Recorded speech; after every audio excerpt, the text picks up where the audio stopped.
대전, 세종, 충남 현안과 이슈를 진단하는 시사 라디오 5시엔 대세남.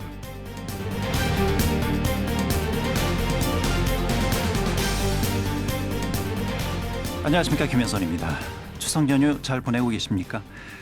추석에는 고향에 계신 부모님을 뵐 수 있을 것이란 기대감도 컸습니다만 끝이 보이지 않는 코로나 확산세에 이번 명절에도 고향을 뒤로 한 채 조용히 보내는 분들도 많이 계시겠지요. 방역당국도 추석을 올 하반기 바이러스 유행의 분수령으로 보고 연일 국민들에게 이동을 자제해달라고 호소하고 있습니다.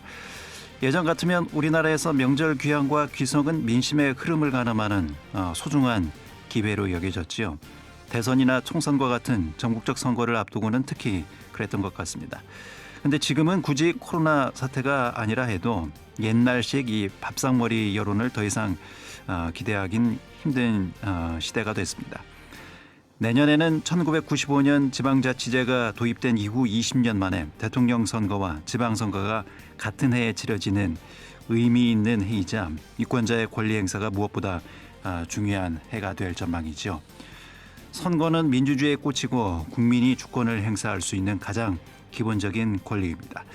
그렇다면 좋은 지도자를 선택하는 기준은 무엇일까? 현 시대를 관통하는 시대정신, 미래 사회를 준비하는 비전과 철학은 무엇이어야 하는지를 묻고 이에 대해서 어떤 답을 내놓는지를 면밀하게 꼼꼼하게 살펴보는 것이 유권자의 중요한 역할이고 덕목입니다. 오늘부터 3일 동안 5시엔 대세남에서는 추석 연휴를 맞아서 추석 특집 방송 대세남 열린 특강 시리즈를 준비했습니다. 오늘은 그 첫 번째 순서로 제1강 정치학개론, 선거와 민주주의 그리고 지역이라는 주제로 선거의 의미를 짚어보고 내년 대선과 지방선거의 시대정신, 또 유권자의 역할 등에 대해서 전반적인 이야기를 나누겠습니다. 9월 20일 월요일 5시엔 대세남 시작합니다.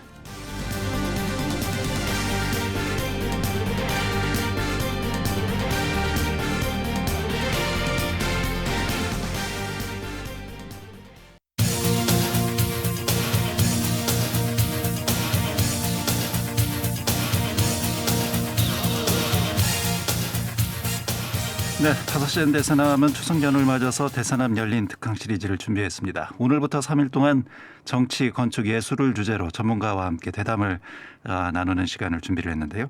자, 오늘은 첫 시간으로 제1강 정치학개론, 선거와 민주주의 그리고 지역이란 주제로 이야기를 나눠보도록 하겠습니다. 모건대 공공인재학부 권선필 교수 모셨습니다. 어서 오십시오, 교수님. 예, 안녕하세요. 권선필 교수입니다. 저희 프로그램 식구죠. 팟캐스트 하는 것이 힘이다. 정진호 PD와 또 함께 하도록 하겠습니다. 어서 오세요, 정 PD. 네, 안녕하십니까. 정진호입니다. 예. 자, 추석 연휴가 시작이 됐습니다. 명절, 사실 이제 코로나 시대의 명절이 많이 바뀌지 않았습니까? 예전처럼 모일 수가 있는 것도 아니고요. 명절을 어떻게 보내야 될지에 대한 여러 고민들이 있을 것 같은데 교수님은 어떠세요? 예, 저는 명절이라고 해야 특별한 의미가 잘 안 와닿는 것 중에 하나가 예. 고향이거든요. 예. 고향인 것뿐만 아니라 처가, 외가, 온 가족이 다 대전에 사셔서 예. 어디 바쁘거나 이런 게 전혀 없어서 멀리 이동하거나 이럴 일이 없으신 거죠. 그러다 보니까 예. 다만 이제 코로나 때문에 지난주부터 한 2주 전부터 시작해서 계속 이동들을 하시더라고요. 그래서 예.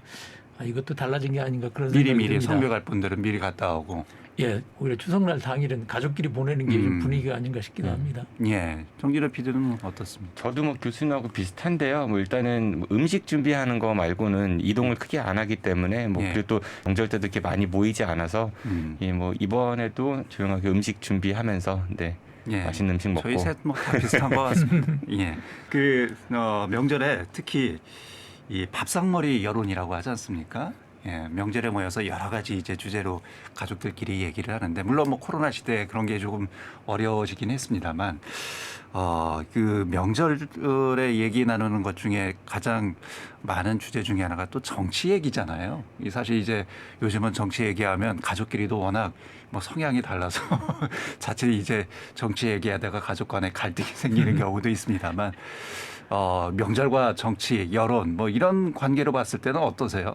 당연히 특히 남자들 모여 앉으면 전부 정치 얘기하는 것 같아요. 이제 세대 간의 차이가 있으니까 가족끼리 모이면 저희는 이제 부모님들 얘기하는 것 같아요.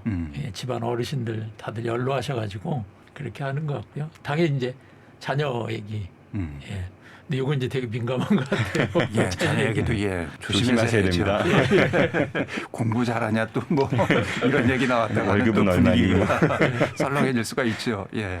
정진원 PD는 네. 주로 가족들 모이면 명절에 모이면 어떤 얘기? 사실은 그 제가 이제 시사 관련된 것들을 많이 다루다 보니까 예. 그 어르신들이 저희 아버지께서도 그렇고 또 처가 어르신들도 그렇고 자꾸 정치 얘기 물어보세요. 예, 그 굉장히 좀 난처할 때가 많거든요. 저는 좀 다른 이야기 하고 싶은데 정치 현안 같은 거 이야기하시면서 방송이 좀 바로 서야 된다, 언론이 바로 서야 된다 이런 이야기들을 많이 하셔서 예. 괜히 뭐 본의 아니게 혼나는 경우가 좀 많이 있습니다. 근데 정치 얘기하다 보면은 처음에는 조용히 시작했는데 갈수록 목소리가 높아지거든요. 근데 어느 때보다 이 정치의 양극화라고 해야 될까요? 뭐 지금 정치 진영 논리가 워낙 명확하게 이렇게 우리나라에서는 딱 이게 분리가 돼 있어서 이게 양극단에 서 있는 것 같아요. 그러다 보니까 정치 얘기하다 보면 좋은 얘기보다는 좀 서로 안 좋은 얘기. 예. 그리고 또 주로 이제 대화가 공격성의 대화로 이게 흐르게 되잖아요. 그게 우리의 현재 정치 모습을 단적으로 보여주는 양상이지 않을까 그런 생각도 들어요. 근데 그 부분 이제 저는 말씀드린 것처럼 조금 다른 것 중에 하나는 이제 개인적으로 뭐 친구, 후배, 선배 한 다리 건너서 들은 이야기들.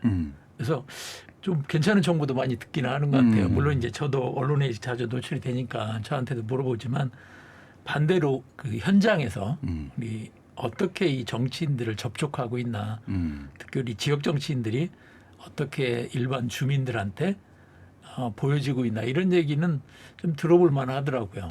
이게 각종 뭐 동문회라든가 그 모임들이 많잖아요. 그 모임들을 통해서 한 다리 두 다리 건너서 듣는 얘기들을 보면은 이제 지역이 이렇게 움직이고 있구나. 누가 또 조직을 이렇게 가동을 하고 있구나.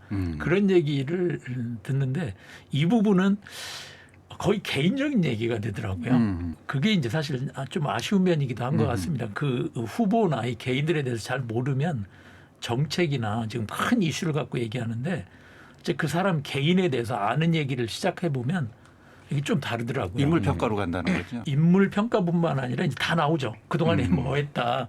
어떤 사람들이랑 어울리고 있다. 예, 그 그리고 개인적 성향이 어떻다. 예, 성향이 어떻다. 그리고 그 사람들 주변에 있는 인물들이 어떤 인물들인데 그 사람들에 대한 평. 그러니까 이게 사람이라는 게 그 사람의 말과 행동뿐만 아니라 특히 이제 접촉하는 사람들이 누군가 그 사람들이 어떤 역할을 하는가 이게 아마 당사자들은 통제가 안 될 텐데 그 주변 인물들이 어떤 사람인가에 대한 평을 저는 많이 듣게 되는 것 같아요. 그게 이제 나중에 선거에서 선택의 기준이 됩니까? 일정 부분 저는 영향을 줄 거라고 생각을 해요. 왜 그러냐면 이 부분은 그렇게 쉽게 들을 수 있는 얘기는 아니죠. 보통 우리 언론에서는 잘 안 그렇죠. 다루니까. 예. 그런데 실제 개인적으로 이렇게 접촉에 있는 분들 얘기를 들어보면 저기는 어떤 한계를 갖고 있구나 또는 어떤 강점 이런 것이 있겠구나라고 하는 것을 좀 알아볼 수 있어서 추석 민심의 저는 중요한 부분은 특히 지역 우리 지방선거와 관련해서는 이런 게 좀 작용을 할 수 있는 그러니까 퍼져나가는 거죠. 그렇죠. 예, 뭐 초등학교서부터 시작해서 중학교, 고등학교까지는 통장들 한두 명이라도 만나게 되는데 이제 그때 아마 가장 많이 쉽게 이야기할 수 있는 게 이 얘기거든요. 그러니까 그런 부분 정치적인 메시지들이 특히 언론이 주도하지 않고 인간 네트워크를 통해서 전파되는 가장 중요한 시기가 명절이다. 이 시기죠. 명절이죠. 대단히 그렇죠. 그래서 추석 민심이라고 하는 거를 대단히 중요하게 생각하거든요. 네. 그래서 이 부분 저희가 좀 한번 살펴보는 것도 또 좀 열어놓고 이야기를 들어보는 것도 좋지 않겠나 그런 생각이 듭니다. 그런데 선거 결과를 보면요, 그러니까 뭐 주변의 정치인들 뭐 뒷얘기라든지 이런 것들 굉장히 중요하다고 하는데 선거 결과 보면은 큰 이슈에 많이 묻히는 것 같거든요. 그러니까 대전에서도 뭐 더불어민주당도 있고 또 국민의힘 정치인들도 있지만은 넓게 보면은 이제 뭐 중앙에서 이야기하는 진보니 보수니 이런 얘기를 하지만은 지역에서 보면 그 구분을 잘 안 가져요. 그렇죠. 예, 특히 이제 교수님께서 방금 말씀하신 그 주변까지 확대한다라고 하면은 이쪽에 있었던 인사가 저쪽으로 가기도 하고, 그러니까 유불리라든지 아니면은 학연 지연에 따라서 왔다 갔다 하는 그런 것들도 있고, 그렇게 섞여 있다 보니까 결국에는 선거 결과가 나왔을 때는 그런 영향보다는 이제 그 국가적 이슈가 무엇이었는가, 또 어떤 정당이 조금 더 국민적 지지를 받느냐, 그런 것들이 더 많이 작용하는 것 같다, 이런 생각도 들기도 하거든요. 어쨌든 이제 내년에 그 대선과 지방선거가 있지 않습니까? 중요한 선거가 같은 해에 치러지는데 유권자로서는 어떤 후보를 뽑아야 될 것인가, 이런 부분에 대해서 상당히 좀 많은 고민도 필요하고 또 고민을 당연히 해야 되겠죠. 예. 그래서 이 시대가 요구하는 리더십, 또 정치의 본질은 무엇인가, 이런 부분에 대한 또 얘기도 해 나가야 될 것 같거든요. 그런 부분에 대한 이해가 뒷받침돼야 좋은 또 후보를 선택할 수 있는 기준이 마련이 되는 거니까요. 그런 취지에서 뭐 오늘 정치학 개론 첫 번째 시간으로서 준비를 했는데, 교수님, 그러면 기본부터 좀 저희가 다져야 될 것 같아요. 예. 정치의 본질을 생각해보는 게 좀 정치의 본질 상당히 이제 광범위한 주제이긴 합니다만. 예, 정책 개론에서 가장 이제 정치의 본질에 대해서 얘기할 때 이제 두 가지 접근이 있거든요. 하나는 우리가 이제 일상적으로 많이 사용하는 방법인데, 정치는 권력을 위한 투쟁이다. 뭐 이렇게. 사실은 그거죠. 뭐. 그렇죠. 선거는 결국 후보자 간의 대결이고 정당 간의 대결이니까 어떤 말로 설명해도 뭐 그게 가장 본질적이죠. 쉽게 와닿는 예. 부분이죠. 이게 이제 그 우리가 익숙한 개념인 것 같아요. 정치라고 하는 걸 얘기할 때. 근데 이거랑 완전히 반대되는 개념 중에 하나가 사회를 통합하는 기능이라고 하는 게 정치라는 거예요. 한 사회가 어떻게 질서나 또는 안정을 유지하면서 계속돼 나갈 수 있을까라고 하는 그 방법이 정치거든요, 실은. 예. 그러니까 정치를 통해서 대표를 뽑고 그것이 무력에 의한 것이 아니라 투표에 의해서 또는 사회적 논의나 합의에 의해서 만들어간다라고 하는 이 방법을 정치라고 얘기하거든요. 예. 그래서 이 관점, 이 두 가지를 적절하게 균형 있게 볼 필요가 있는 것 같아요. 정치의 본질, 그 중학교 사회 교과서에 나온다고 해요. 거기에 이렇게 기술이 돼 있는데, 정치는 갈등을 조정하고 한정된 자원을 배분한다. 이게 뭐 교과서적이긴 교과서네요. 합니다만, 근데 우리의 정치 현실을 보면 전혀 부합하지 않은 그렇죠. 이런 너무 이제 개념적인 것 같아서. 갈등적인 측면에서 접근을 하니까 예. 사실은 이제 우리 사회 전체가 어느 방향으로 가야 되는가라고 하는 거에 대해서 생각 좀 해보고 그 방향에 맞는 사람들을 찾는 그런 흐름으로 가면 좋겠는데, 뭐 선택지를 놓고서만 얘기를 하니까요. 정당 중에 또는 후보 중에 누구를 뽑는 거다라는 식으로 그렇게 얘기하다 보니까 정치의 역할이 축소되는 거죠. 예. 오히려 승자 독식 구조를 자꾸 강조하는 방식으로요. 예. 그게 이제 어떻게 보면 유권자들이 어떤 선거를 하느냐에 따라서 정치의 본질도 달라질 수 있는 것 아니겠습니까? 정치의 역할도. 우리가 너무 지나치게 진영 논리만 생각을 해서 이게 마치 무슨 스포츠 게임 하듯이 어떤 후보가 꼭 이겨야 된다, 내가 응원하고 지지하는 후보가 꼭 이겨야 된다, 축구 경기 하듯이 이렇게 하다 보니 정작 중요한 뭐 그 안에 담겨져 있는 정치의 본질이라든지 선거의 의미라든지 이런 거는 좀 희석돼 가고 있는 것이 아닌가, 그런 생각도 들기도 하고요. 예, 말씀하신 것처럼 그 승자 독식 1등만 또는 금메달만 기억하는 그런 방식으로 정치를 접근해 왔던 것 같거든요. 그런데 이제 농담처럼 제가 얘기를 하는데, 그 얼마 전에 언론 보도 보니까 우리나라 대통령 중에서 연금 받는 사람이 한 명도 없다는 거 아니에요. 두 그 분은 얘기 지금, 뭐냐면 두 분은 지금 뭐 감옥에 계시고.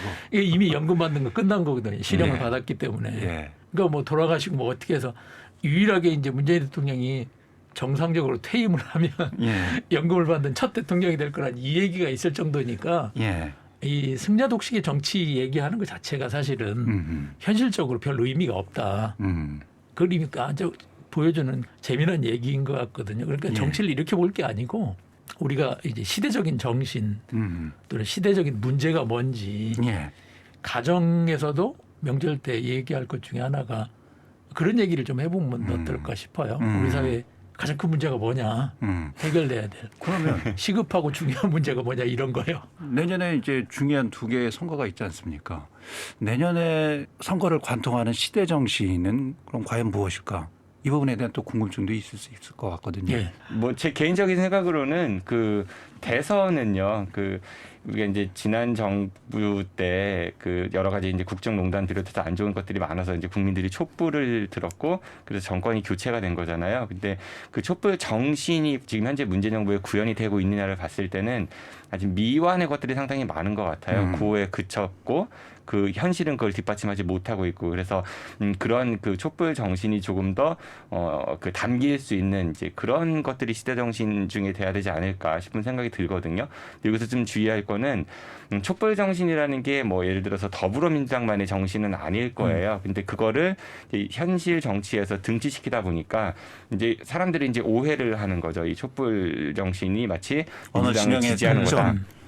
저기 정신력인 것처럼 이렇게. 네, 그렇죠. 네. 그러니까 본래 촛불 정신으로 우리가 되돌아가는 이제 그런 게 좀 하나의 시대 정신이 돼야 되지 않을까 싶은 생각이 들고 지방선거 같은 경우는 사실 시민들이 너무 지역 정치권에 대해서 모르시거든요. 지역 정치인이 누군지도 모르고 뭐 시의원, 구의원들 대부분 모르실 거예요. 아마 그분들에 대해서 좀 알려는 노력들 언론이 좀 많이 해야 될 것 같고 또 지역 정치인들 역시 자신들에게 공천 주는 정당에 줄 서는 것보다는 지역민들에게 먼저 다가가서 본인의 정치적 철학이라든지 뭐 견해 이런 것들을 밝히는 노력을 해야 되지 않을까. 그게 좀 과제이지 않을까 싶습니다. 네, 정진욱 비디오의 개인적인 의견이었고요. 예, 사실 집에서도 저는 명절 때 아이들 불러놓고 아이들한테 물어보시면 좋겠다고 생각을 해요. 예. 어른들이 이야기하기 전에 사실 청년들 저희 학생들한테 꼭 물어보거든요. 먼저. 예.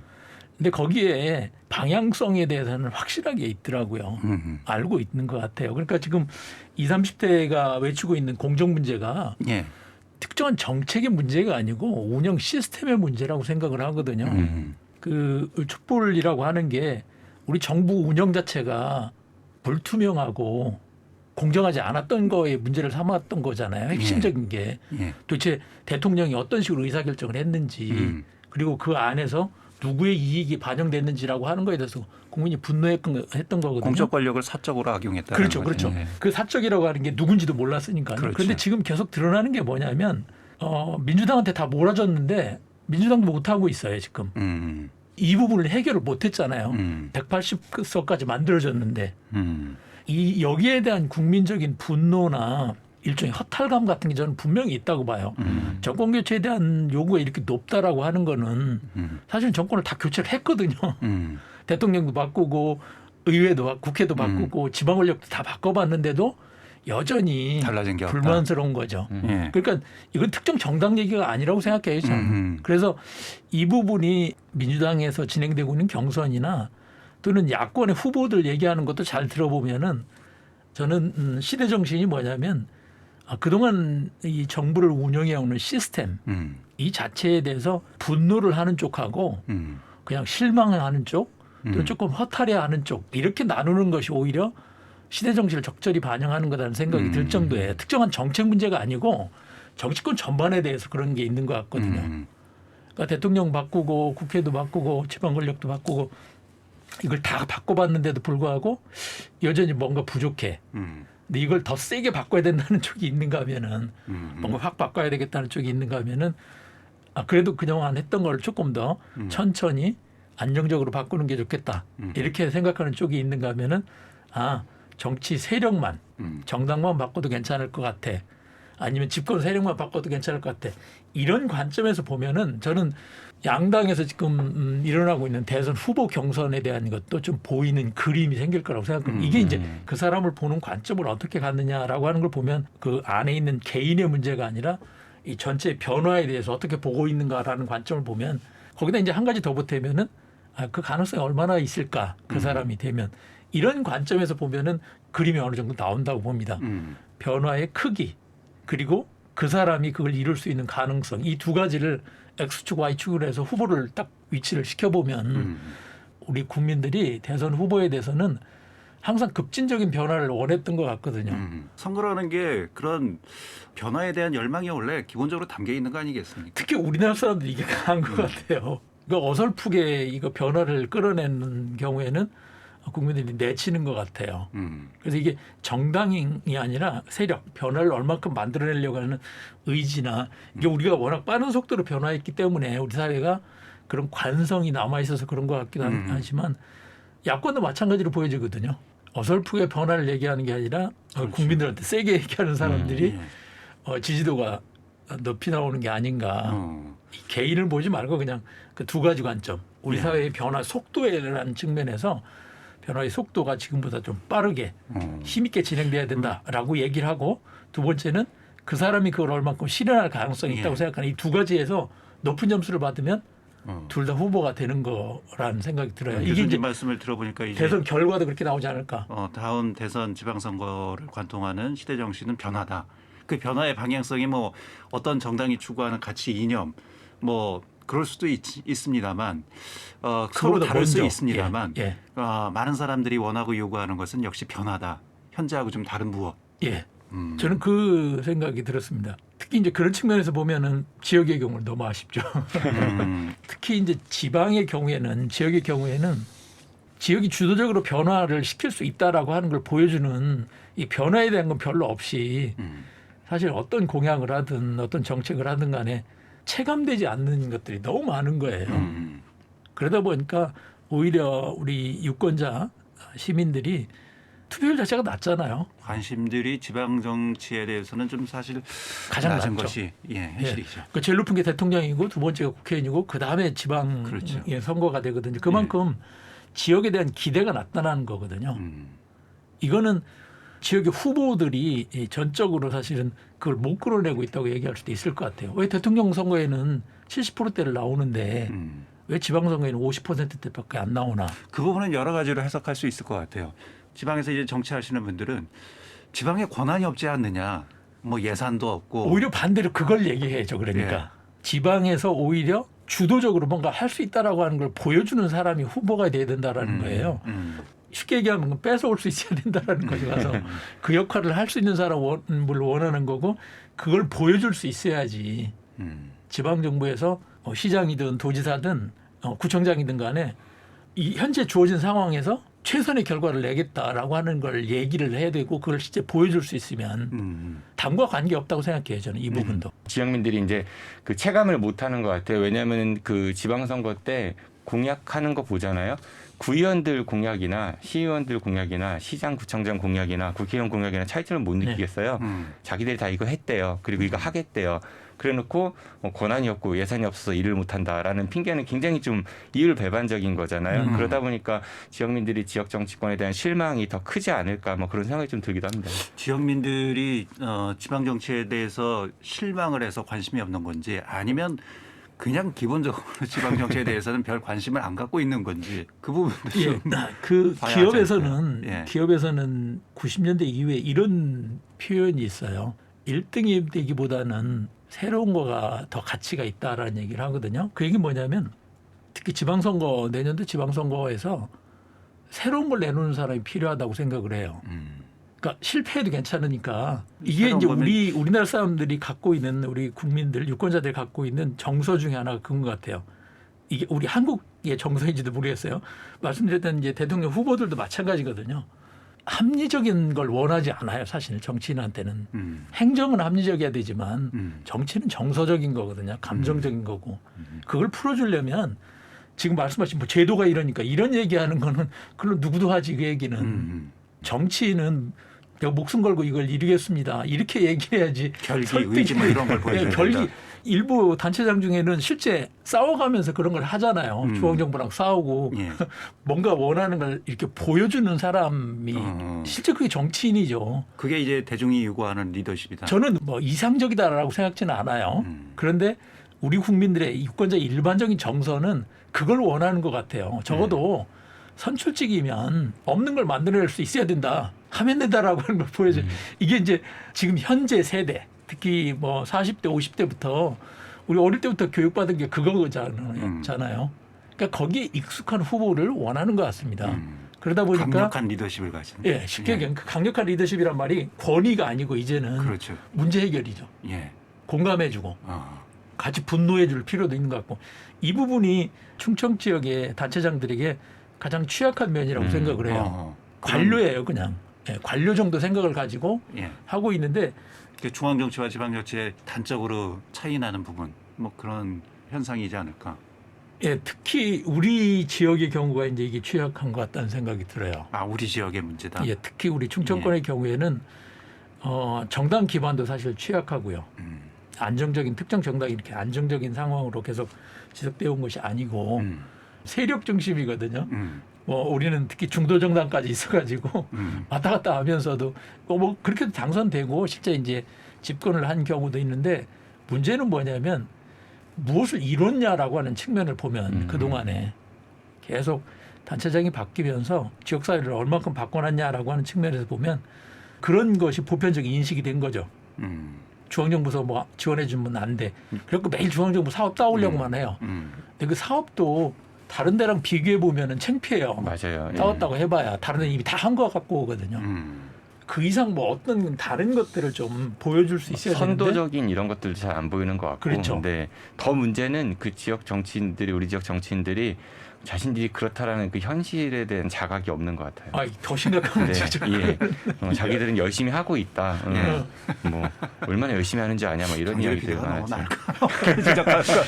진짜 날카로운 지적이신 것 같아요. 네. 이건 주민들도 마찬가지거든요. 예. 우리 시민들도 다른 지역을 좀 다녀보시면 여행 다니시면서 겉으로 보는 것뿐만 아니라 그쪽 정치인들은 어떻게 하는지 예. 이런 걸 보시면 좀 우리 지역 정치인들이 너무 점잖다. 좋게 얘기하면. 어쨌든 뭐 대선이든 지방선거든 대중들이 또 유권자들이 원하는 리더십은 그 다양한 우리가 직면해 있는 사회 문제들을 해결할 수 있는 이런 강력한 리더십 이런 부분들이 좀 중요한 요소이다 이런 말씀이십니다. 너무 강력하면 또 뭐 한편에서는 독재다 막 또 이렇게 또 비판하지 않습니까? 지금 뭐 다 그런 욕 안 먹으면 오히려 저는 당선되기 어려운 것 같아요. 모두 다 좋다고 하는 사람은 절대 당선이 안 되는 것 같아요. 그게 이제 아까 제가 말씀드린 것처럼 현재 우리 유권자 전체가 우리나라 유권자 구성 자체가 그런 것 같아요. 지금 시기가 그런 시기인 것 같습니다. 그래서 이제 정치인이 당선이 되고 나서가 이제 더 큰 문제죠. 그러면 그 리더십을 선택하는 기준에 있어서 이제 강력한 리더십도 말씀하셨는데 그 인물에 대한 평가도 또 있지 않겠습니까? 앞서도 뭐 인물에 대한 평가에 대한 말씀도 하셨습니다만, 그러니까 윤리적인 측면, 도덕적인 측면 이런 부분들에 대한 평가는 어떻게 해야 될까요? 그 부분 역시 그렇게 크게 중요하진 않은 것 같아요. 선거에 그게 그렇게 크게 작용 안 합니까? 지금 뭐 아까 말씀드렸지만 예를 들면 그 대통령 우리 박근혜 대통령, 이명박 대통령, 노무현 대통령 다 마찬가지죠. 그 전에 우리 김대중, 김영삼 대통령 도덕적이거나 윤리적으로 비판할 수 있는 거 계속 얘기도 많았고요. 실제 그런 문제도 있었던 건 사실인 것 같습니다. 성직자가 아닌 이상 그런 뭐 비판에서는 자유로울 수는 없는 것이 우리 정치의 현실이긴 합니다. 예, 그 부분 가지고 문제는 삼지만 우리 국민들 지금 현재 제가 이제 현실적인 말씀을 드리는 거거든요. 저는 유권자의 그 기대나 인식은 그렇지 않은 것 같아요. 꼭 그거 그러니까 개인적으로 윤리적이고 도덕적이어야 된다라고 하는 기준보다는 대통령이면 오히려 과감하게 문제를 해결하고 뭔가 전체적으로 나한테도 뭔가 해줄 수 있는 이런 게 중요하지. 사실 개인적으로 보면은 말씀하신 것처럼 윤리적으로 100% 완벽한 사람은 없죠. 심지어 종교인들도 없는데요, 뭐 우리나라에서. 그게 유권자들이 정치인들에 대한 기대치가 좀 낮아서 그런가요? 꼭 그렇지는 않은 것 같습니다. 예. 그 부분은 오히려 특히 윤리적인 문제에 대해서는 대부분 자기가 지지 여부를 결정해 놓은 상태에서 그걸 도구로 삼지 그 자체로 시작해서 이야기되는 경우가 절대적 없다고 기준은 봐요. 아닐 것이다. 예, 저는 그렇게 생각합니다. 유권자들이 판단하기에는. 예. 그러니까 플러스 알파로 더해지는 것이 정치인은 정치인이다라고 하는 거에 대해서는 기본적으로 그 정도는 그러니까 우리가 알고 있는 것 같아요. 유권자들도.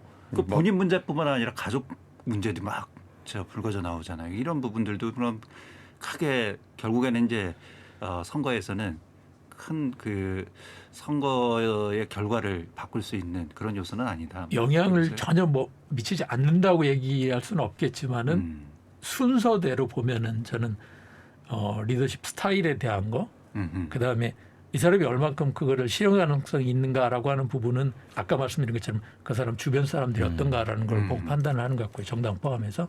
그 다음에가 그 윤리적인 문제를 얘기를 하는 것 같습니다. 교수님 실제 말씀하신 대로 그 예전에 이명박 대통령 사례 보면은 굉장히 여러 이야기들 나왔잖아요. 정말 하지만 많죠. 그 이명박 BBK 대통령이 갖고 있었던 이미지가 경제, 게 있었기 때문에 국민들이 그런 문제들을 알매도 불구하고 선택하지 않는 경제만 살리면 된다. 그렇죠. 네. 그래서 어떤 그 정치인에게 어떤 이미지가 딱 각인되어 있으면은 그런 거를 감안하고서라도 내가 이 가치를 판단하겠다라고 하면 투표하는 성향도 있는 것 같습니다. 그러니까 실제 이제 이런 거 이렇게 생각해 보실 수 있는 것 같아요. 전체 유권자를 100이라고 하면 100명 중에 55%에서 73%, 75% 이게 이제 투표를 하는 거거든요. 예. 그러니까 75%가 투표한다고 해도 그러면 37%의 표만 얻으면 되잖아요. 그러니까 전 국민의 37%는 일리 안 따지고 그러니까 방금 말씀 이명박 대통령을 뽑은 이유는 경제를 살리면 된다라고 하는 사람이 37.5%만 넘으면 그럼 당선되는 거거든요. 그러니까 이 부분이 정책 메커니즘 자체가 그렇게 돼 있기 때문에 예. 어떤 특정한 요인, 특히 윤리나 도덕적인 요인이 뭐 그중에 이제 일부 작용을 하겠지만 전체적으로 판을 바꾸기는 어렵다고 봅니다, 저는. 예. 그 어쨌든 이 문제 해결을 다양한 문제 해결할 수 있는 역량, 실력 이게 이제 가장 큰 요소가 될 것이다 이런 말씀이신데요. 지금 우리가 직면해 있는 여러 가지 문제가 있지 않습니까? 뭐 좀 크게 보면 기후 위기, 사회 양극화 문제. 그리고 또 이제 4차 산업혁명을 앞두고 뭐 산업구조도 개편을 해야 되고요. 우리 먹을거리도 좀 제대로 찾아야 되고 지역의 입장에서 보면 지방분권, 국토균형 발전 이런 다양한 사회적 의제들이 있는데 이런 것들을 과연 어떻게 풀어나갈 것인가 그런 어떤 그 비전을 제시하는 이런 후보들이 있어야 되는데 지금까지는 그런 후보들이 별로 그렇게 없는 것 같아요. 네, 그게 이제 지금 이야기 나온 것 자체에 한계가 있는 것 같아요. 그러니까 지금 대선판이 벌어졌는데도 불구하고 예를 들면 이제 미국 같은 경우는 이제 가장 큰 유럽이나 미국은 가장 큰 이슈가 증세 문제예요. 그렇죠. 예. 예. 우리는 증세를 제대로 해본 적이 없어가지고 예. 이 세금을 어떻게 걷느냐가 그 분배 또는 재분배의 구조를 완전히 바꾸게 되거든요. 그 문제를 해결하는 접근 자체가 다른 건데. 예. 그런 근본적인 이야기를 하지 않다 보니까 오히려 사소한 것들 가지고 얘기를 하고 있고 효과가 제한되는 것 같아요. 그래서 그런 우리 사회의 가장 큰 거는 뭐 당연하지 먹고 사는 문제가 제일 큰 거죠. 근데 먹고 사는 문제를 어떻게 해결해 줄 거냐라고 하는 거에서 그동안 얘기한 것처럼 성장을 통해서 해결하겠다. 이게 지배적인 패러다임이거든요. 낙수 효과. 네, 낙수 효과. 그러니까 예. 우리 지역에도 뭐 기업을 유치하겠다. 아니면 뭐 교통망을 이렇게 하겠다. 이런 게 전부 다 그 성장을 위한 기반을 만드는 얘기를 하는 거거든요. 근데 여기에 저는 우리 국민들은 일정 부분 한계를 느끼고 있다고 생각을 해요. 그래서 30년, 50년 성장 중심으로 했는데 성장만 이렇게 강조하다 보니까 사회적 양극화가 더 심화됐다. 그렇죠. 그러니까 그 두 가지 하나 말씀하신 사회적 양극화가 극도로 지금 특히 코로나 이후에 아주 심화가 되고 있는데 이 현실을 보질 않고서 그렇게 얘기할 건가. 그리고 이제 양극화 얘기를 하게 되면 결국 한쪽을 더 중시하는 관점을 가질 수밖에 없잖아요. 그러니까 성장을 중시하는 것은 소득이 있는 쪽을 얘기하는 거고 그 사람들이 더 많이 투자하고 공장 더 짓고 그렇게 해야 이제 계속 나라가 지속될 거다라고 하는 거 그런 관점이 있는가 하면 반대에서는 지금 당장 죽어가고 있는 사람이 있는데 이 사람들 그럼 죽으란 얘기냐. 극단적으로 이 관점 두 가지 다른 관점에서 전환이 필요한 것 같거든요. 이 전환에 대한 얘기를 과감하게 얘기하는 사람이 아직 없는 것 같아요.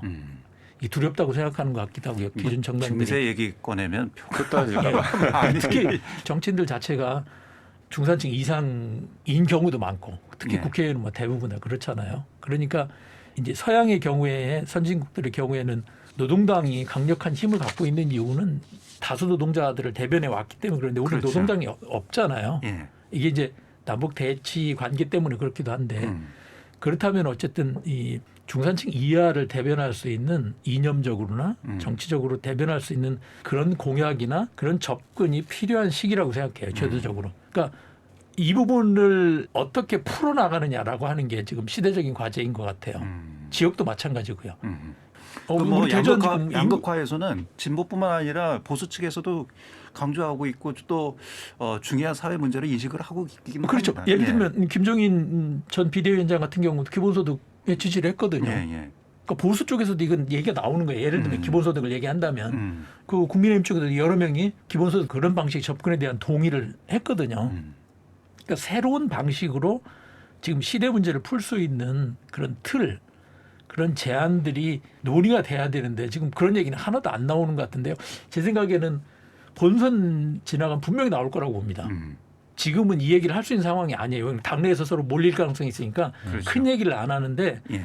더군다나 지금 뭐 양당 구도로 굳어가잖아요. 그렇죠. 예. 대선이 양당 구도로 굳어가다 보니까 분명히 저는 센 그 아주 강력한 제도 개선 또는 판을 바꾸는 그런 제안들이 분명히 나올 거라고 봅니다. 예를 들면 헌법을 바꿔가지고 개헌에 대한 얘기도 분명히 나올 거라고 보고요. 개헌 안에 무엇이 들어갈 건가 두 가지 중요한 게 있거든요. 물론 이제 남북 문제에 관한 것도 있겠지만 그중에 한 가지 그 말씀드린 경제적인 문제, 그다음에 분권에 관한 문제. 권력구조 개편에 대한 문제. 예, 분권이 수직적 분권이라고 해서 이제 중앙 권력을 지방에다 주는 것도 있지만 예. 수평적 분권이라고 해서 대통령이 갖고 있는 권한을 나눠야 되거든요. 이게 계속 진행돼 왔던 건데 한계를 지금 보이고 있거든요. 지금 검찰 문제도 사실 그 문제고 사법부 문제도 마찬가지죠. 그러니까 대통령 중심의 권한을 어떻게 나눌 건가, 수평적으로 나눌 건가에 있어서 이 두 가지는 저는 어떤 식으로든 얘기가 나올 수밖에 없을 거라고 보여집니다. 국면에서 분명히 이슈화될 것이다. 이 얘기가 큰 얘기거든요. 좀 비관적인 게요. 지난번 대선에도 나왔던 얘기예요. 결국은 이게 필요성에 다들 공감한다라고 이야기하지만은 막상 권력을 잡으면은 이제 자신의 그 권력 기반이기 때문에 그 기득권을 쉽게 또 정치권들이 안 내려놓는단 말이죠. 그래서 이제 좀 그런 것들이 과거에도 있어 왔기 때문에 사실 말은 그렇게 하지만은 뭐 이 분권 같은 것도 지난번 대선에도 나왔던 얘기인 거잖아요. 사실. 근데 이 부분은 지난번하고 조금 이제 상황이 다른 게 뭐 정당 간에 헌법 개정을 하려면 국회가 먼저 움직여야 되니까요. 그러니까 정당이 어떻게 움직일 거냐라고 하는 것과 관련이 있죠. 특히 국회하고 대통령하고 관계가 어떠냐에 따라서 국가 구조 개편 이게 가능하거든요. 개헌하려면 3분의 2가 찬성을 국회 동의를 얻어야 되니까 3분의 1을 얻는다는 게 쉽지만은 않은 상황 같고 그거보다는 저는 그 개헌을 위해서는 좀 국민적 합의가 먼저 좀 선행돼야 되지 않을까 그런 생각이 들거든요. 정치인들이나 소수 집단들이 어떤 그 헌법 개헌 움직임을 하게 되고 나중에 국민들한테 그거를 고지하는 형태라고 하면은 그 개헌은 쉽게 동의받기 어려울 것 같아요. 그러니까 진짜 개헌할 의지가 있다라고 하면은 국민들이 원하는 변화에 대한 거시적인 것들에 대해서 먼저 좀 꺼내놓고 그 합의 과정을 거친 다음에 하면은 정치권이 따라올 수밖에 없지 않을까 그렇게 생각이 좀 들거든요. 근데 집단적으로 이게 어떻게 그 합의 구조를 가져가느냐. 그게 이제 대단히 중요하게 되겠죠. 예. 그래서 이제 권력구조 개편 논의가 불가피하게 일어날 수밖에 그러면 없다. 중요한 이슈들에 대해서 사실은 논의할 수 있는 장도 만들어지거든요. 지금은 승자 독식 구조를 갖고 있어요. 정치 자체가. 그러다 보니까 사람 중심으로 자꾸 가는 거예요. 정책보다. 그런데 실은 정책 중심으로 가야 되거든요. 지방자치법이 이제 개정이 됐기 때문에 사실상 가능해요. 가능하도록 법이 바뀌었거든요. 그 안에 자주 조직권이 있어요. 그래서 지방정부 자체가 여러 가지가 있는데 그중에 이제 경계에 관한 것도 있습니다. 구 사이의 경계를 스스로 결정하면 돼요. 이제는. 옛날에는 뭐 이게 복잡하거든요. 행안부 허가까지 받아야 되는 이런 흐름이 있었는데 행정구역이요? 예, 행정구역 변경도 자체적으로 하면 돼요. 얼마든지 할 수 있어서 행정구역 문제도 사실은 뭐 우리 대전 저 계속 얘기했던 거거든요. 대전보다 인구가 적은 광주는 진짜 인구가 적거든요. 이제 예. 국회의원이 한 명 더 많은데 맞아요. 거기는 매년 바꿔요. 이 국회의원 숫자를 유지하려고 행정구역을 조금씩 계속 바꾸더라고요.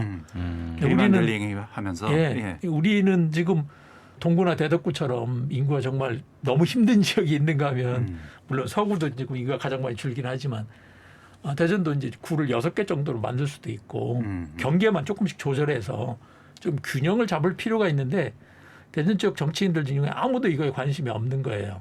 지역을 생각하고 있지 않다고 생각해요. 자기 선거구만 생각하고. 교수님 말씀하신 대로 지방자치법이 개정됐다는 얘기는 많이 들었는데 그러니까 주로 뭐 의회가 자기들만의 인사권을 갖게 됐다 이런 정도만 보도가 됐지 그렇게까지는 얘기는 안 나왔던 것 같거든요. 굉장히 놀랍네요. 네. 국회에서 지방자치법을 개정한 배경에는 그 지방자치 제도 갖고 있는 문제에 대한 인식이 분명히 있었던 거라고 생각하거든요. 대구 경북이 통합하기로 이미 결정을 하고 있거든요. 거기는 대구 경북은 행정구역 통합하는 거로 자체적으로 이미 다 의회 통과까지 돼 있고 그걸 할 수 있는 법적 기반이 만들어진 거예요. 아마 전국적으로 광역이 통합되는 새로운 사례가 될 건데 당연히 내년 지방선거에서 그게 논의가 되겠죠. 대전도 뭐 세종하고 통합하자 이렇게 지금 제안을 해놓은 상태고 충청권 메가시티 구축하겠다 이렇게 얘기가 나오고 있지 않습니까?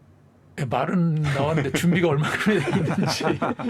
과연 그거를 실행할 수 있는 리더십이 있느냐? 예, 그 밑그림이나 이게 사실은 세종하고 통합할 게 문제가 아니고요. 생활권 자체가 대전을 벗어날 그렇죠. 수가 없어요. 예.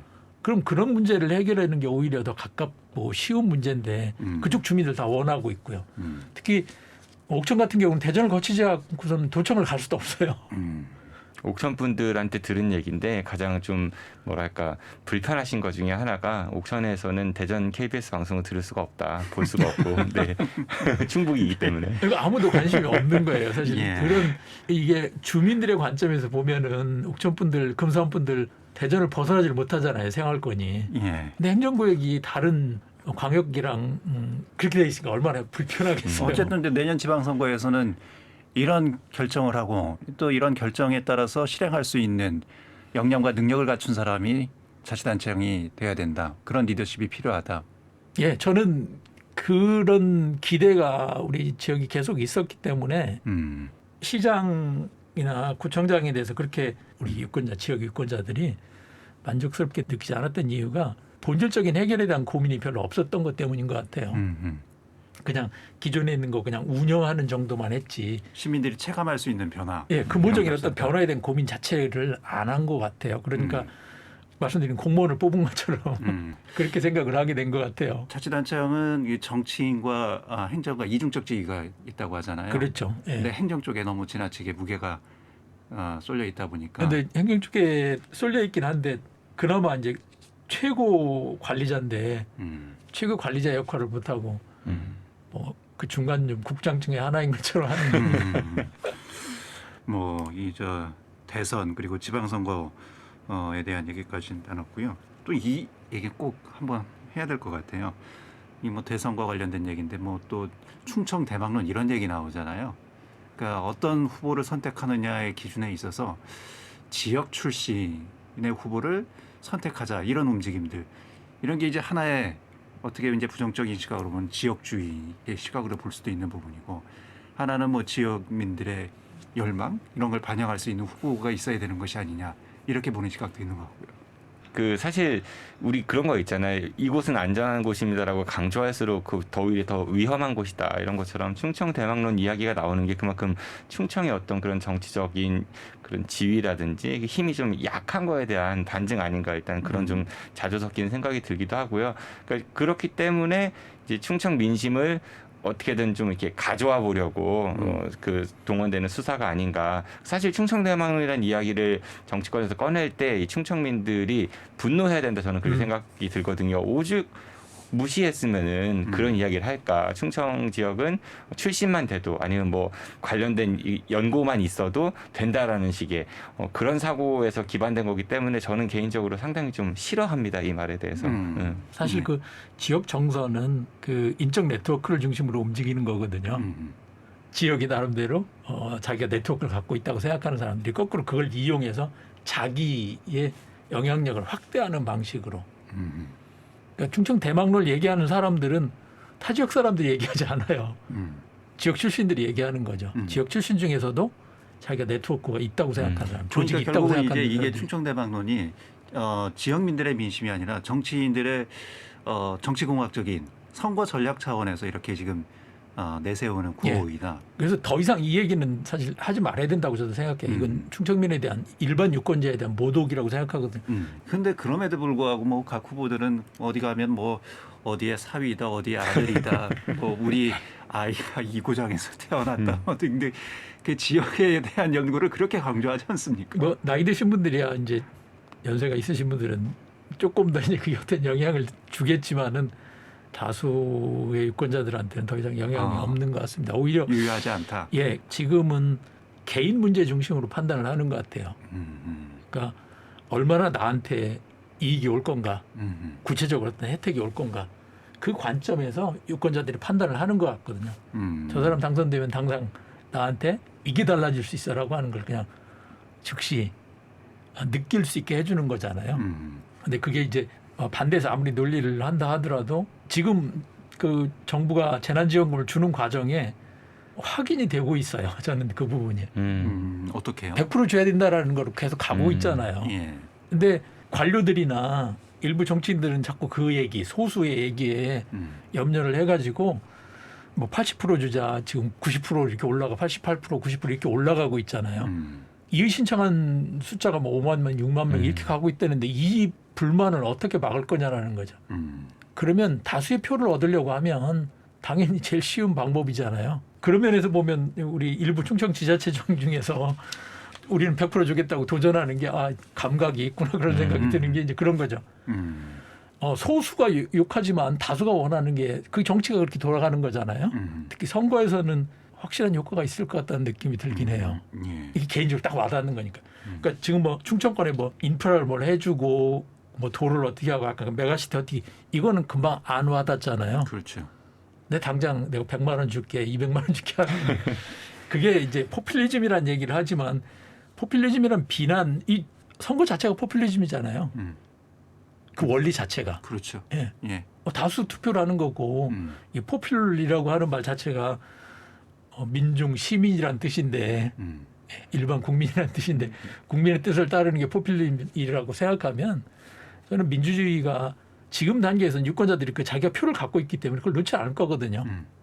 내가 한 표 갖고 있는 거 절대 마음대로 안 줄 거라고 생각을 하는데 어떤 후보한테 어떤 정책한테 이 표를 줄 건가는 개인적인 결정인데 저 사람 우리 동네 출신이라고 해서 줄 건지 아니면 당신한테 내가 이런 거 해줄 테니까 표를 줄 건지 해서 우리 대다수의 유권자는 지금은 시장지향적인 합리적인 투표를 할 거라고 생각해요. 이익 기반의 투표. 이익 기반이에요. 정확하게. 예. 그 정도는 왔다고 생각합니다. 그래야만 대부분의 내 한 국민들이. 표 행사하면서 나한테 돌아오는 정치적 효능감. 예. 이게 판단 기준이다. 저는 이제는 그런 국민들, 그런 유권자가 다수인 시대라고 생각을 해요. 그 다수의 합리적인 유권자, 이익 기반으로 행동하는 유권자들을 어떻게 할 건가. 여기서 조금 더 나가면은 아까 이제 그 실제 그걸 실현 가능한 사람이 누구인가라고 하는 걸 할 때 개인의 추진력, 역량도 보지만 그 사람이 시스템이나 제도를 어떻게 끌고 갈 건가라고 하는 것도 분명히 본다고 생각을 해요. 예. 이게 능력이죠. 예. 그러니까 정당이나 국회나 뭐 의원들이나 공무원들을 어떻게 끌고 갈 건지 이것도 분명히 보지 않을까. 유권자가 그 정도는 우리 국민들이 생각하고 있지 않을까. 그렇게 예. 보고 싶습니다. 예. 알겠습니다. 어쨌든 이제 내년 지방선거나 그 앞서 있을 이제 대선의 중요한 관전 포인트는 얼마나 국민들이 이익 기반에 의한 선거를 할 것인가. 이것도 한번 봐야 되겠네요. 그러니까 진영 논리로 나뉘는 것이 아니라. 예, 그 관점에서 보면 오히려 저는 판단이 좀 갈 것 같거든요. 어떤 당이 유리한 방향으로 하고 있는지, 어떤 후보가 그 유리한 방향으로 움직이고 있는지. 각 당의 선거 전략도 명확하네요. 얼만큼 국민들에게 이익을 줄 것인가 이것을 이제 명확하게 제시를 하면 그에 따라서 이제 판단이 달라질 수 있는 거니까. 설득 설득이 쉬울 거라는 생각을 해요. 그러니까 이제 아까 처음에 저희가 얘기했던 상대방을 이 갈등의 관점에서 봐갖고는 표를 얻기가 되게 어려울 거예요. 예, 어떻게 이제 네 편 내 편 나눠서 예, 저 사람 뭘 공격해 내가 유리할 예. 건가 이런 식으로 생각하는데 사실은 서로 공격하다 보면은 유권자들이 실망하게 되죠. 예. 우리 전략적으로 그걸 이용할 수도 있긴 합니다. 가장 기본적인 논법이잖아요. 대립각을 세워서 서로 편을 갈라서 자기 지지 기반을 확보하는 거. 이게 기존의 이제 정치의 가장 방식이죠. 기본적인 예. 문법으로 통용이 됐었는데 이제는 좀 시대가 변해야 되고 그 시대 변화에 따라서 정치도 좀 그런 문법이 좀 바뀌어야 되지 않을까. 교수님 말씀 듣다 보니까 아까 포퓰리즘 이야기하셨는데요. 정말 공감이 가는 게 이 포퓰리즘이라는 단어 자체가 나쁜 게 아닌데 근데 이제 안 좋은 의미로 해석이 돼서 쓰이고 있잖아요. 그러니까 정치인들이 그런 좀 뭐랄까 기존에 잘못됐던 시각들, 그러니까 잘못 입혀졌던 그런 것들에 대해서 좀 과감하게 직구를 던질 수 있는, 그러니까 뭐 당신 거 포퓰리즘 아닙니까라고 했을 때 왜 포퓰리즘 하면 안 됩니까라고 되받으실 수 있는 그 정도 좀 결기를 보여주면은 훨씬 더 그 일반 국민들에게 설득력이 있지 않을까 그런 생각도 좀 하게 됐거든요. 말씀 들으면서. 예. 늘 이제 권력 투쟁에만 함몰해 있는 우리 정치의 여러 모습을 보면서 많은 국민들이 실망하지 않습니까? 정치가 이제 변해야 된다 이런 요구도 많고요. 자, 그렇다면 뭐 정치가 변하기 위해서는 정치인들이 변해야 되겠습니다만 그보다 더 중요한 것이 이제 유권자들의 의식 변화이지 않을까 싶거든요. 결국은 유권자들이 정치를 또 변화시키는 거니까요. 그런 측면에서 이제 뭐 마무리 차원에서 내년 지방선거 대선을 준비하는 유권자들의 의식은 어때야 되는지, 어떤 방향을 지향을 해야 되는지 이걸 좀 말씀을 끝으로 들어야 될 것 같습니다. 그건 것 같아요. 사실 명절 때 좀 저는 지역을 좀 둘러보는 걸 하면 좋겠다 이런 생각을 합니다. 시내 한번 좀 안 가본 데 한번 이렇게 쭉 둘러보면 물리적 기반이 어떻게 바뀌고 있는지 그런 부분 한번 보실 수 있거든요. 평생 다른 동네 한 번도 안 가고 사시는 분들도 있더라고요. 얘기를 들어보니까. 그러니까 우리가 같은 지역에 살고 있다라고 하면 그렇게 이제 다른 지역도 한번 가보셨으면 하는 그런 거하고 이제 우리 청소년들 또 청년들 얘기를 한번 들어보시면 세상이 어떻게 들어가는가 이제 반대로 청소년들도 어르신들 얘기를 좀 들어보면 그래서 그런 이야기를 할 자리가 사실 가정에서 먼저잖아요.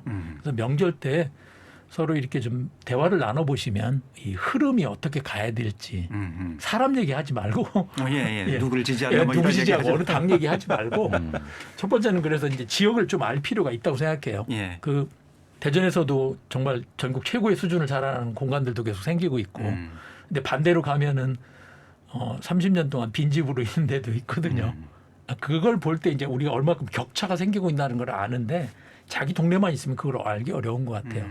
옛날엔 이래서라고 하는 옛날 동네 한번 가보시면 그럼 자연히 이제 지역 문제에 대해서 예, 지역 문제에 대한 이해가 관심이 생길 거라고 보여집니다. 예. 그거 한 가지 하고 조금 더 거기서 더 나가면 사실 얘기를 들어보는 거죠. 사람들 얘기를. 다양한 사람들 얘기를 들어보면은 저는 그 큰 흐름이 어디로 가야 되는지라고 하는 거를 좀 알 수 있을 거라는 생각을 하거든요. 그러니까 기존에 알고 있던 사람들보다는 좀 다양성. 그래서 이 다양성을 어떻게 우리가 포함할 것인가, 이 다양성을 포괄하면서 우리 사회가 갈 것인가라고 하는 게 저는 가장 큰 과제라고 생각해요. 시대가 어떻게 변하는지 그 시대의 변화에 따라서 어떤 리더십이 필요한지 판단을 가지고 정치를 바라보고 또 그걸 선거로 이어질 수 있는 이런 흐름으로 가야 된다라는. 그렇죠. 예, 그런 흐름으로 사실 가도록 그렇게 하시면 저절로 그런 흐름이 생길 거라고 보거든요. 그 다양한 방식으로 영향력을 행사할 수 있는 기회도 있으니까. 보다도 이제 정치 본질에 대한 관심을 좀 가져야 되겠네요. 예, 적극적 정치 시민이 현상에 돼야 대한 된다고 관심이. 생각합니다. 예, 예. 적극적 시민이라는 표현을 꼭 쓰고 싶은데요. 함께 사는 것뿐만 아니라 바꿔야 되는데 예, 적극적으로 지역을 바꾸고 또 우리 삶을 바꾸는 거에 참여하는 시민이 돼야 되는데 그러려면은 그 지역에 대한 이해 또 다양한 사람들에 대한 관심을 가지고 그걸 이제 표현하기 시작하는 거죠. 예, 알겠습니다. 자, 5시엔 대선암 추석 특집으로 대선암 열린 특강 시리즈 1편 정치학개론, 선거와 민주주의 그리고 지역을 주제로 말씀을 나눴습니다. 말씀 듣다 보니까 시간이 다 돼서요. 예, 오늘은 여기까지 해야 될 것 같습니다. 지금까지 모건대 공공인재학부 권선필 교수 그리고 팟캐스트 하는 것입니다. 정진우 PD와 함께했습니다. 두 분 감사합니다. 네, 고맙습니다. 네, 고맙습니다. 자, 내일은 대선암 열린 특강 시리즈 제2강 건축학개론이 방송됩니다. 내일도 많은 정치 부탁드리겠습니다. 9월 20일 월요일 순서 여기서 마치겠습니다. 김현선이었습니다.